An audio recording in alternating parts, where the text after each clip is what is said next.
bench is concerned,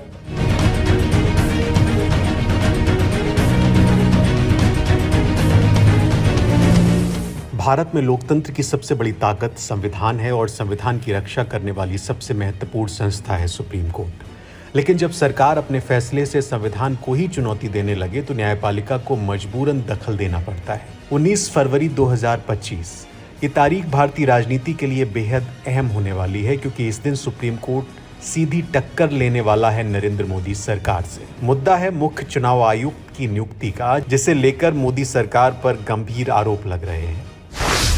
चुनाव आयोग लोकतंत्र का प्रहरी या सरकार की कठपुतली? भारत का चुनाव आयोग लोकतंत्र की एक स्वतंत्र संस्था है, जिसका काम चुनावों को निष्पक्ष और पारदर्शी तरीके से कराना होता है।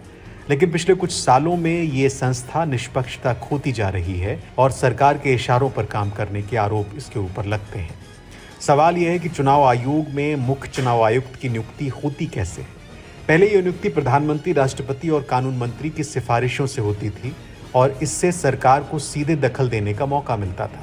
लेकिन 2023 में सुप्रीम कोर्ट ने फैसला लिया कि सीईसी की नियुक्ति अब प्रधानमंत्री, चीफ जस्टिस ऑफ इंडिया और लोकसभा में विपक्ष के नेता की कमेटी द्वारा की जाएगी, ताकि कोई भी सरकार अपने मन मुताबिक चुनाव आयोग के मुखिया का चयन न कर सके। मोदी सरकार ने नियम क्यों बदला? लेकिन नरेंद्र मोदी सरकार लोकसभा चुनाव 2024 से ठीक पहले एक नया कानून लेकर आती है, जिससे फिर से सीईसी की नियुक्ति का पूरा कंट्रोल सरकार के हाथ में चला जाता है। इस कानून के हिसाब से अब सीईसी की नियुक्ति प्रधानमंत्री, कानून मंत्री और एक केंद्रीय मंत्री की कमेटी करेगी। विपक्ष के नेता और सुप्रीम कोर्ट के चीफ जस्टिस को बाहर कर दिया गया। यानी अब सरकार अपने पसंदीदा अफसर को मुख्य चुनाव आयुक्त बना सकती है और चुनावी प्रक्रिया को अपने हिसाब से मैनेज कर सकती है। 19 फरवरी जब सुप्रीम कोर्ट सरकार से जवाब मांगेगा। अब इस कानून को लेकर सुप्रीम कोर्ट में चुनौती दी गई और 19 फरवरी को इस पर एक अहम सुनवाई होने वाली है। सुप्रीम कोर्ट इस कानून को लेकर 3 बड़े सवाल उठाने वाला है। पहला, क्या सरकार चुनाव आयोग को पूरी तरह अपने नियंत्रण में लेना चाहती है? क्या ये फैसला लोकतंत्र के मूल ढांचे के खिलाफ नहीं है? और क्या इससे आने वाले चुनावों की निष्पक्षता पर सवाल नहीं उठेंगे?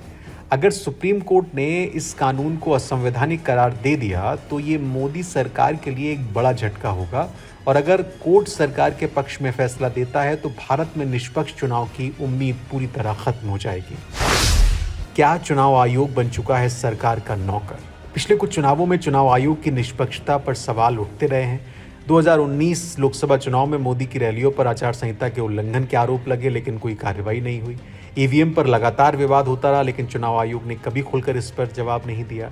2024 के चुनाव से पहले भी सरकार अपने करीबी अफसर को सीईसी बना रही थी, ताकि चुनाव प्रक्रिया को सरकार के पक्ष में मोड़ा जा सके। अगर चुनाव आयोग सरकार के इशारे पर काम करने लगे तो फिर चुनाव की निष्पक्षता पर तो उंगली उठेगी ही।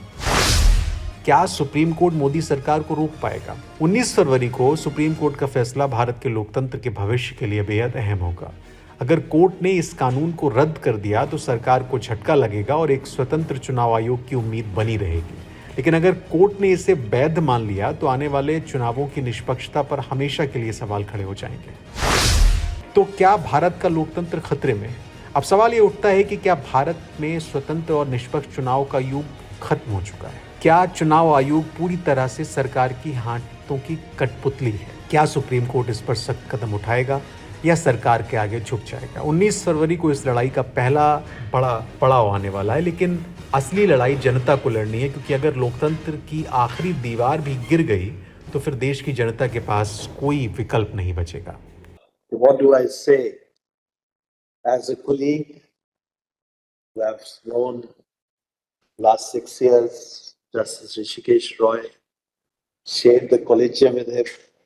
I know his intellect. I know his sense of balance.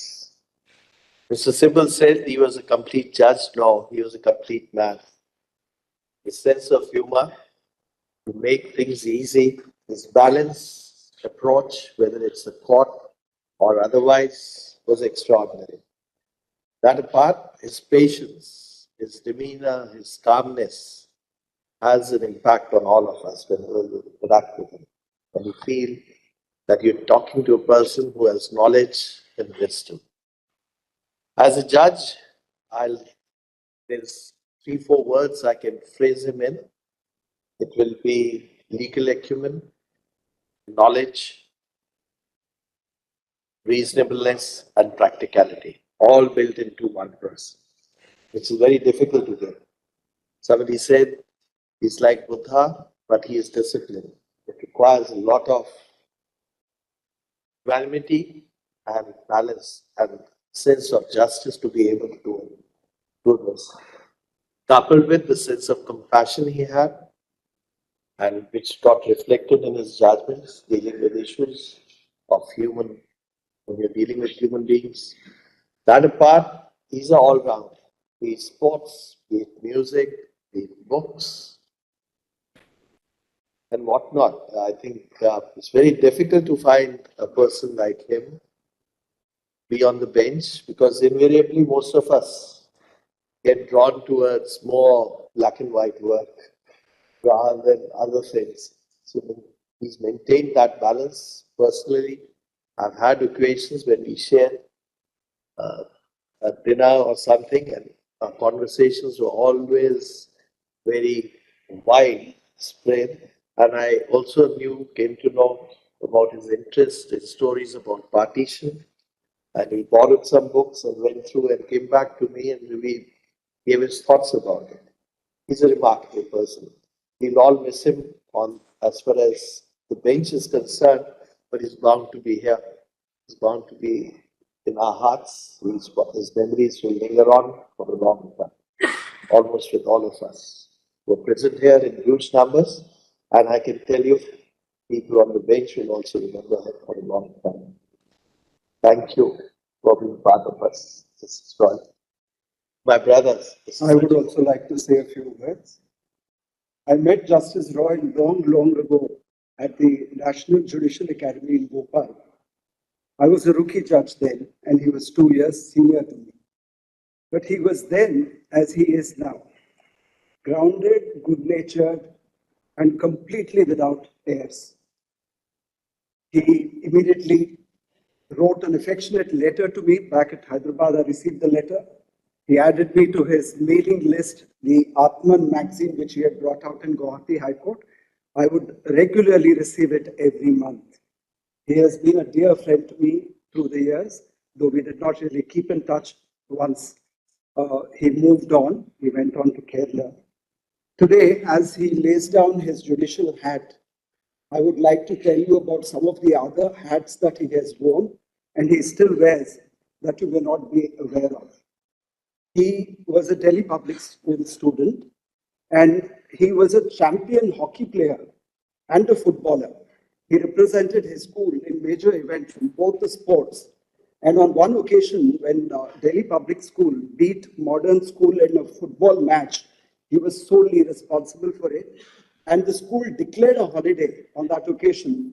And I'm told that all the dipsites, as the DPS students call themselves, they all remember that. The people of that era still remember him for that great event and the celebration that followed. Then today, now he is an avid golfer, as some of you may know. And I'm sure he'll become a champion at that sport also, now that he'll have a lot more time to spend on the golf course. He is a voracious reader and he generously gives books to all the guests who visit him at home. और आप हमसे जुड़े रहने के लिए subscribe करें YouTube पर, follow करें Twitter पर और लाइक करें Facebook पर। और ज्यादा जानकारी के लिए आपको टाइप करना होगा सिर्फ न्यूज़ नशा।